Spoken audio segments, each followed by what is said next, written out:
Warm greetings from the Chennai Center for China Studies. Today, we are in a discussion with Commodore R.S. Vasan, Director General, Chennai Center for China Studies, former Regional Commander East, Coast Guard. Today, we are going to discuss on the topic International North-South Transport Corridor, Opportunities, Challenges, and Way Ahead. To give an introduction to the topic, the International North-South Transport Corridor connects India with Central Asia, Russia, and has the potential to expand up to Baltic, Nordic, and Arctic region, increasing the scope of trade multifold. It also has the potential to transform the economies of countries along the corridor into specialized manufacturing, logistics, and transit hub. It was initially framed in the early 2000s.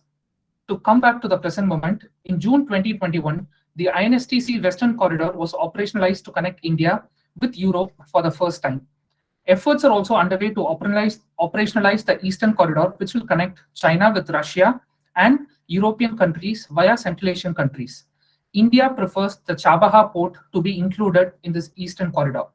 Today, the roundtable with Commodore R.S. Vasan seeks to look at the opportunities it offers for all stakeholders, the potential advantages for India, and what more needs to be done in terms of finance, cooperation, political will, as well as strategic planning to realize its full potential. Sir, thank you so much for joining despite in short notice. With your permission, I'll proceed to the first question, sir. So can you please give us a picture of the present geopolitical environment to set the stage for the topic before we actually get into the topic? Please, sir. Okay, thank you for providing some of the initial background to the discussions. What's clear is it has phenomenal potential, and it was envisaged not today, it was 20 years ago. When they realized that there is an alternate mode, which will take traffic not through the Suez Canal, but through the INSTC, which will connect and provide the necessary commerce opportunities, trading opportunities, investment opportunities through the Central Asian Republic to Russia, right up to the entire both St. Petersburg and Moscow. So what is important now, more than any other time, what it re-emphasizes is that with the sanctions that Russia is facing today, Suez Canal would be predominantly under control by the West. Whereas if the INSTC was fully open, this would provide you that kind of a counter to any of the sanctions that may be imposed by the West. This is also happening. This is also happening to a certain extent, where Russia has started sending some of the container traffic all the way to India to the rail traffic. Some of them is complete, some of them are not completed.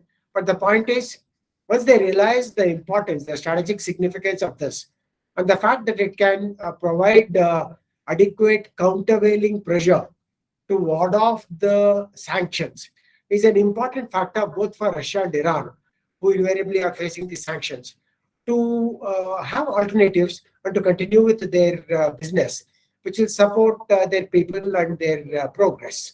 So that's an important dimension which must be remembered before we go on to any specific discussions. So you have brought about the picture of Iran. Just to speak a little bit about the geopolitical tension that is currently happening, because now we are speaking about INSTC in a context where the tensions between Russia and the West is now increasing, especially after the post-Ukraine war. And now Iran is now more politically, as well as in all stages, it is more closer to China. Russia is also unfortunately now being pushed more closer to China. So in these geopolitical dynamics, how do you see, sir? No, it's like this. It's a question of creating opportunities where none exist. In fact, China, you will remember, has launched the BRI much later than the INSTC. The BRI came in 2013, after Xi assumed power. So this is a question of creating opportunities, whether it's Iran or Russia or whether it is another country, including Sri Lanka. They would look at how they can leverage their own geographical position, their overall standing in the market economy, and then see how they can interact with the global players. And therefore, while on the paper it appears that China has had a lead, but slowly things are changing. India is an emerging market. People have come to recognize the credentials of India as a secular democratic country with a huge growing economy.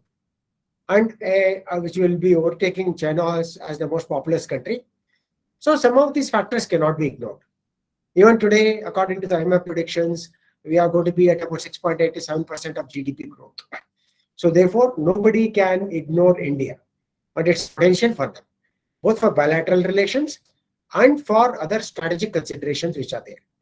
So there need be no concern to say that China and Russia are engaging with each other more, or China and Iran are engaging with each other more. If you are put yourself in the shoes of Iran, they would like to keep all their options open. They would like to engage with Russia. They would like to engage with China. They would like to engage with India. So because of the historical cultural relations that we've had. Remember that Russia even bought their drones from Iran. So while we say that Russia is a near superpower, has all the technological capability, the compulsions of war made them even purchase drones from Iran. So it will be a more to do with what situations they are confronted with and how do they like to overcome this. So I'm not going to be sort of unnerved by the prospects of greater relations of China, Russia, Iran for that matter. Right? We are in the same shoes. We must develop good relations with all of them, because that is the way we can sustain our economic growth and also ensure that we carve a place of importance in the community of nations. It's not going to happen overnight. You have to work hard, and that working hard includes the NSTC initiatives. So thank you so much, because you have raised a very important point in your response, where you have said although China has initiated this in 2013, ours was much even more previous and earlier, because that was my next question. Sir, as you rightly said, coming to INSTC, it was very ambitious. It was envisaged and launched in the early 2000s, but yet to fructify and realize its fullest potential. So I know there are a lot of bottlenecks, but I would want to learn more from your take on this, sir. It's like this. India has always played a lot of emphasis on Chabahar, which is an important part of destination, because Bandar Abbas is quite crowded in Iran, and which is why Chabahar was supported by both India and Pakistan. And because of the good relations that we enjoyed with Iran, we all remember that it was Sushma Swaraj who went there to even inaugurate the long berth which was there, which met the aspirations.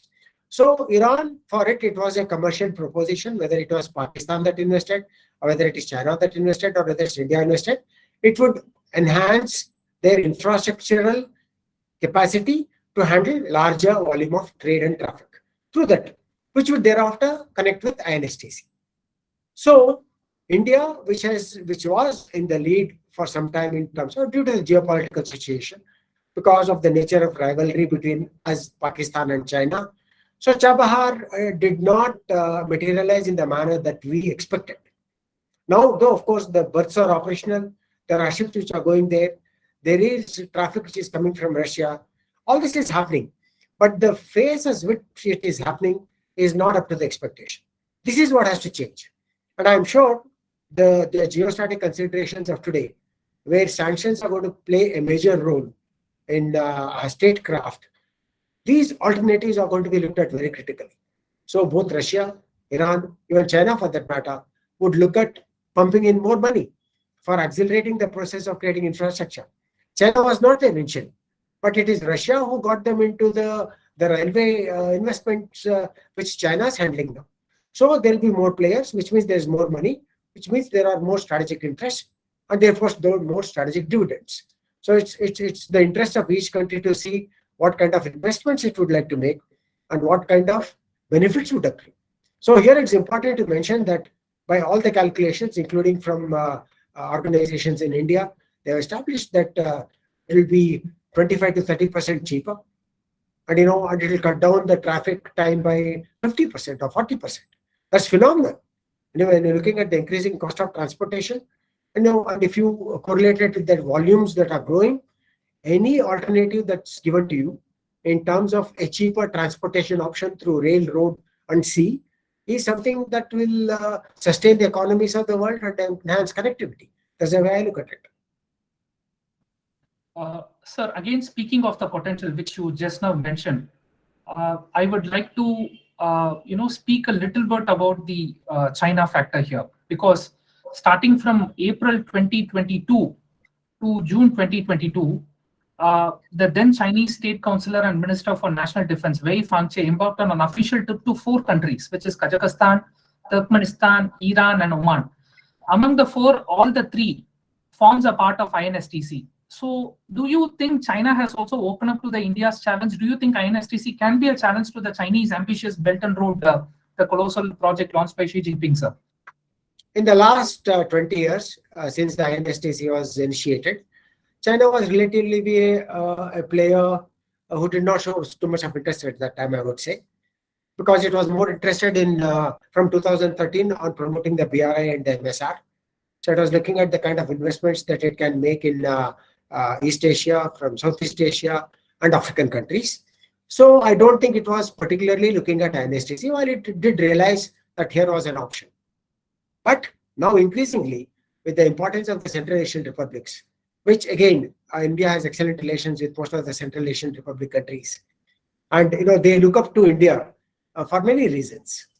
And increasingly, you will realize that China is seen not necessarily as a benign investor, but an investor with an agenda. So people are even more aware about what happened to Sri Lanka, what happened to some of the African countries.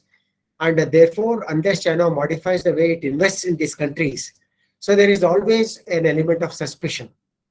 So China will definitely pump in a lot of money. They do have a lot of money, but the recent developments and the global initiative to dealing from China's well-established supply chains, and the fact that it does not have too many friends, is something that will be a factor that will be looked at.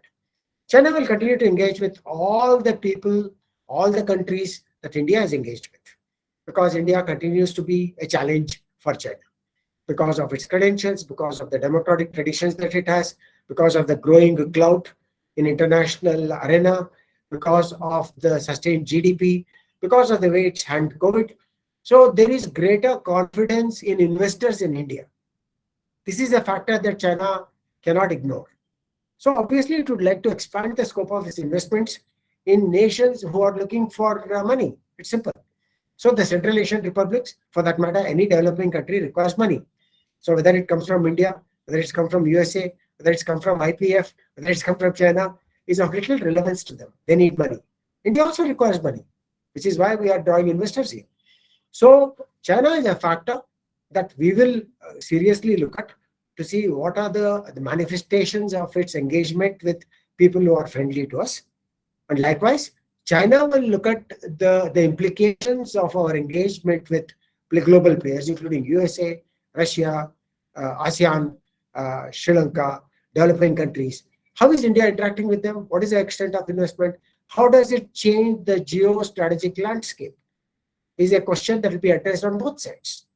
So this is a constant evolving pattern of the competitive nature of engagement that we have with China, and that's something that we have to live with. It's not going to be wished away. Thank you, sir. Sir, since we are speaking about Central Asia, and you also, rightly mentioned about the evolving pattern, there are two interesting developments this year, especially for India. India took over the presidency of G20, and also in terms of SEO, a lot of traction has happened in Samarkand. So if you look at China's expanding influence in Central Asia, it has always been strongly underpinned by a sense of unease. China has always felt uneasy with the prospect of NATO or US presence in its backyard. Central Asia, which is not only China's backyard, but also Russia's backyard, where Russia considers Central Asia to be its traditional sphere of influence. So to complement that and put India into the picture, how do you see, in terms of connectivity, you think, because India also has a Connect Central Asia policy, how do you see this? How do you think it can complement and supplement India's connect and ties with Central Asia, sir? Yeah, you mentioned G20. I think it's a good opportunity for India to showcase its ability in steering this to greater heights.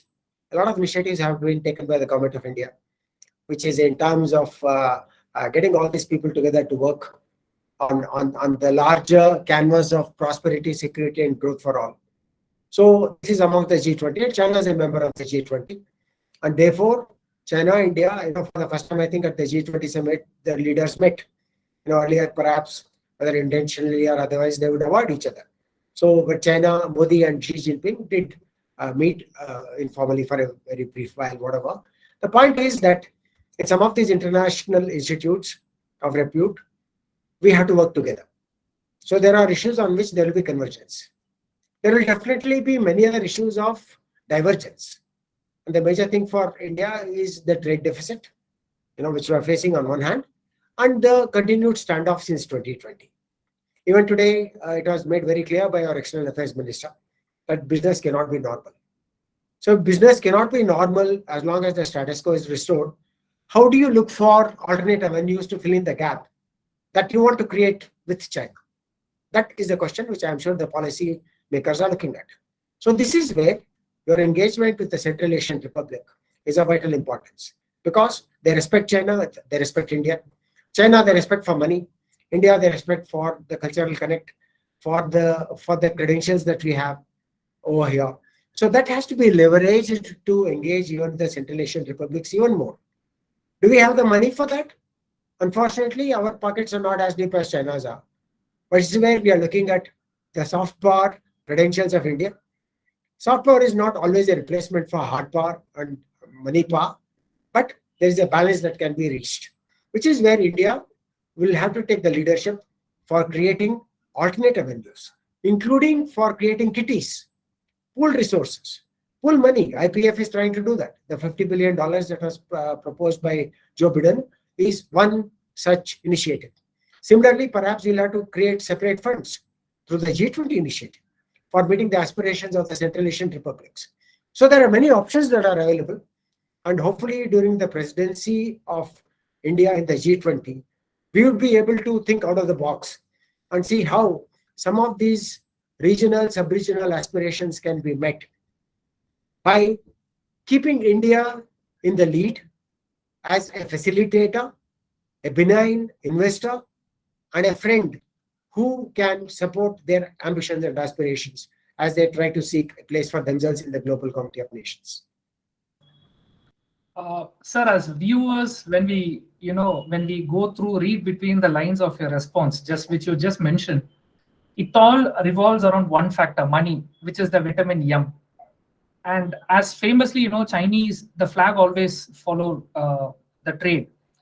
And China's actions in terms of investment, be it in the resources, Central Asia, or surrounding India's neighborhood, like the classic case of Sri Lanka, where it was put under debt trap, including Commodore, all these investments, etc. We can always find that Chinese intentions, ambitions has always not been legitimate, whereas India's investments has always been benign. Say, for example, if you take the case of Afghanistan, India has built the parliament or the Zaran-Dalaram highway. What the point I'm trying to tell is that India always cater to the requirement of what the people needs. Putting even, there's not much of commercial, but that commercial interest comes secondary or only not as a primary. Whereas for China, it is a strategic and commercial interest which always comes first. So how do you think India can counter this? A lot of misinformation, disinformation, psyops has been happening on Chinese investments. How do you think India can take countermeasures to delegitimize the Chinese actions in terms of investment, etc., sir? Your view, please, sir. It's very simple. The countries in which China has invested have learned it firsthand, including Sri Lanka. Some of them have burnt their hands. So when you burn their hands, you'll be more careful with their next lot of investments. Even in Malaysia, when Mahathir came, you'll recollect that 2 major projects were cancelled and then was brought back when there was substantial discount from the Chinese side. Chinese, it is very clear when you dispassionately analyze their actions, they are not too worried at times about losing money as long as their strategic interests are served. Hambantota is a classic example. So if you have that port with you, it allows their redeployment from the southernmost point in Sri Lanka, which overlooks the sea lines of communication, which can monitor 100,000 ships which go every year around Sri Lanka and Dodra head, etc. So therefore, there is a method in the madness. So they are quite careful about the money that they invest. But all this while, it was also about flowing back those profits into China. Because whether it was Sri Lanka, Hambantota, Colombo Port City, the money that they invested, invariably the contract stipulated that it should have the Chinese equipment, should have Chinese engineers, it should have Chinese skilled force, and only some of maybe 10% of whatever million labor is what came to the locals. That means it did not add to the prosperity quotient of locals who are looking for increased growth potential and job opportunities. That will be a major concern. And other countries who are developing will learn from this lesson. So what is the way ahead in this situation? China has no choice but to learn. If they want to be in the game, they will have to learn. And Chinese are not dumb people. They are very wise people. So I'm sure they will redraw the contours of their contract to at least externally show that they have modified to suit the requirements of the country in which they are investing. So instead of 10%, the percentage may go to 20% or 30% of job opportunities for locals. Will that satisfy the locals? And also every country where future investments are going to take place will be just much more cautious and will be accountable for the contracts that they drop, because it is not carved in stones. So the successive governments will question them in democracies. So also the China spending power is coming down. The money that they've invested in MSR and BRI, the returns are not coming back in the manner that they expected because of local conditions, because of COVID, because of the global meltdown, because of the sustained effort by the rest of the world to dealing from China in terms of supply chains. All this is having an effect on China's economy. Also because of the domestic considerations, which they are trying to come to grips with post-COVID, things are not easy there. It's an aging population, which everybody reminds you about. And therefore, with the challenges that are there, their spending power is coming down, their reserves are dwindling. And so how do you spend more? And how do you spend more when the countries in which you are trying to invest do not have confidence in your investment? So this is the factor which works to our advantage. Not just India's advantage, because we do not have that kind of money power. So India will, through the G20, for example, and through IPEF, through AIGC, will have to create alternate instruments, benign instruments, where money is made available through partnership. I quoted AIGC, so Japan and India have worked on this. Get more partners. Get US into this area. Get France, get Europe. Get them involved in the growth of AIGC, which will then provide an alternate way of benign investment in those countries in Africa, which China is already engaged with. So there are many options, and it's something that has to be dynamic and which will be reactive and responsive to the future needs. And therefore, the path that you lead through G20, through AIGC, through IPEF, through ASEAN, or whatever, should be something that automatically, without targeting China, provides those kind of alternatives which are important to the people in the region, and automatically they gravitate towards the new options and not fall back on China. Thank you, sir. So speaking of Africa, now if you look at the model of international north-south transport corridor, it has got three corridors. One will be the maritime component, then you have the rail component, then the road component, etc. So all these, fall under the domain of the Arabian Sea branch. I'm talking about the maritime component. So how do you think the international north-south transport corridor can complement and supplement India's West Asia policy, especially after the US exit from Afghanistan? There's a lot of vacuum, a lot of interesting developments are happening in West Asia. Now China is trying to, fill the void there. How do you think this INSTC can complement and supplement India's West Asia policy, sir? Now, when you look at both India and China, they are both energy importers. 85 to 90% of energy comes from the Middle East, from Siberia, from Russia, from other sources. And after the Russia-Ukraine, Russia has also become a major supplier now. And because of the competitiveness of the price, and also the fact that Russia needs money. So this has upset the entire energy cycle, which was revolving around the Middle East. And which is why, you heard in the recent past about the capping of the oil price at $60. Now, all these have a geopolitical, geostrategic impact. No such decisions are taken by the West. This is to put certain amount of pressure on Russia, and also on the countries which are still trying to deal with Russia. You heard a report that Pakistan also has got some concessions and is likely to get discounted price for the oil that they're going to get. So this is thrown the entire thing into a turmoil.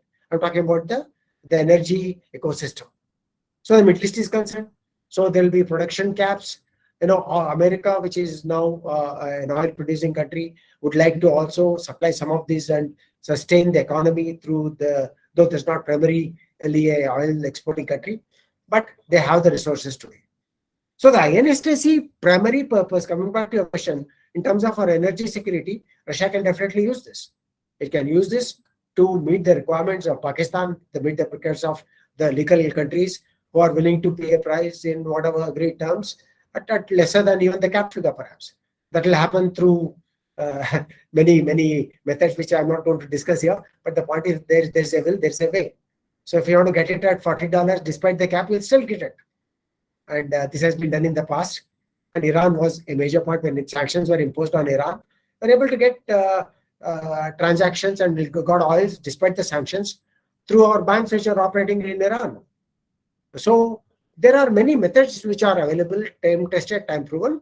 Perhaps with the kind of technology that's there is greater scrutiny of the deals that take place today.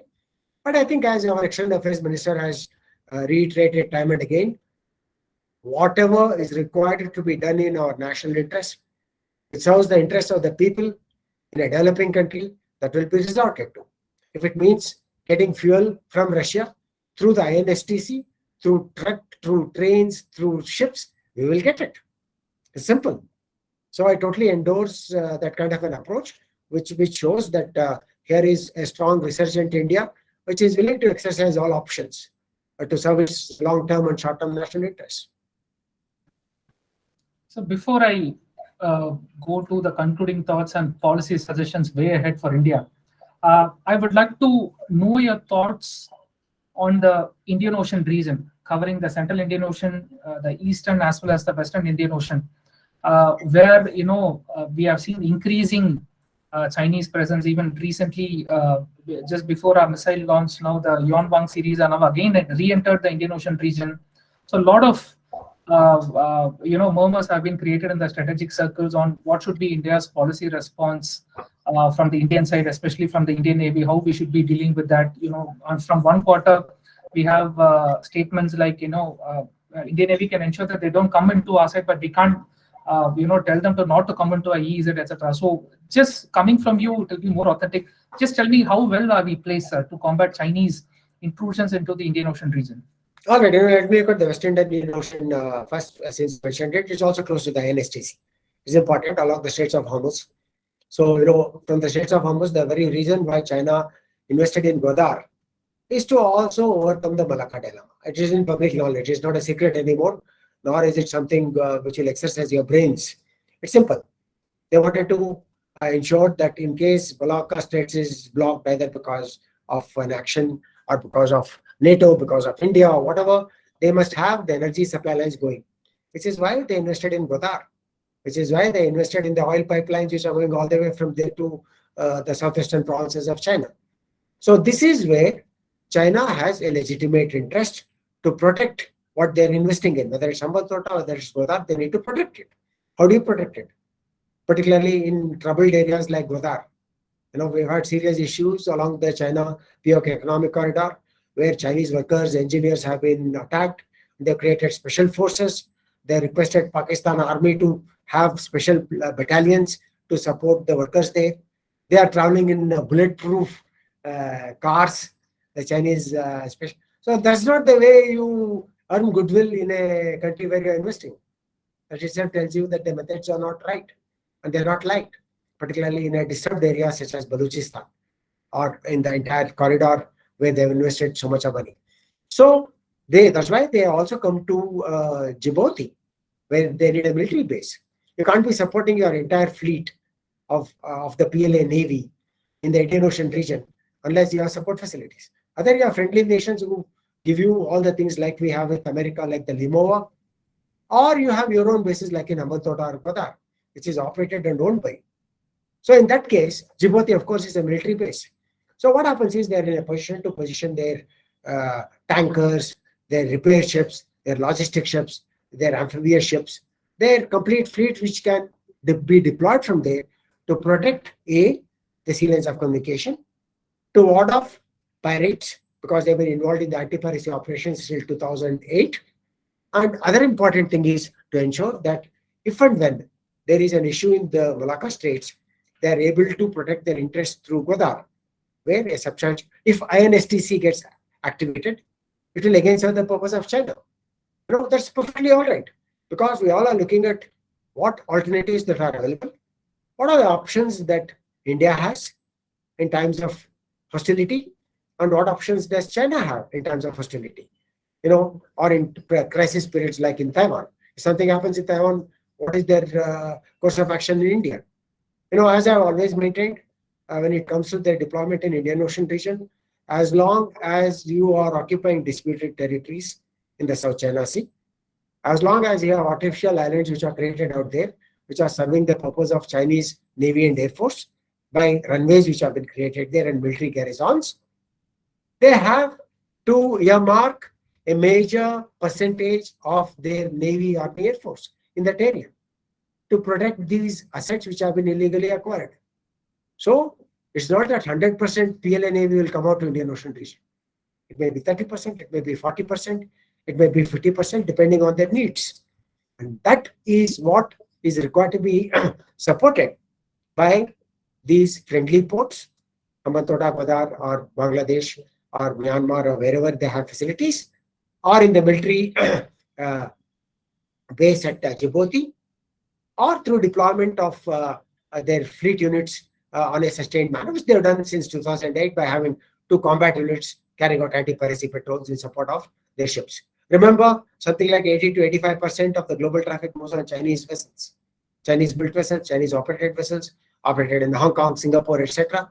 And 14 to 15% of the seafarers of the world today are from India.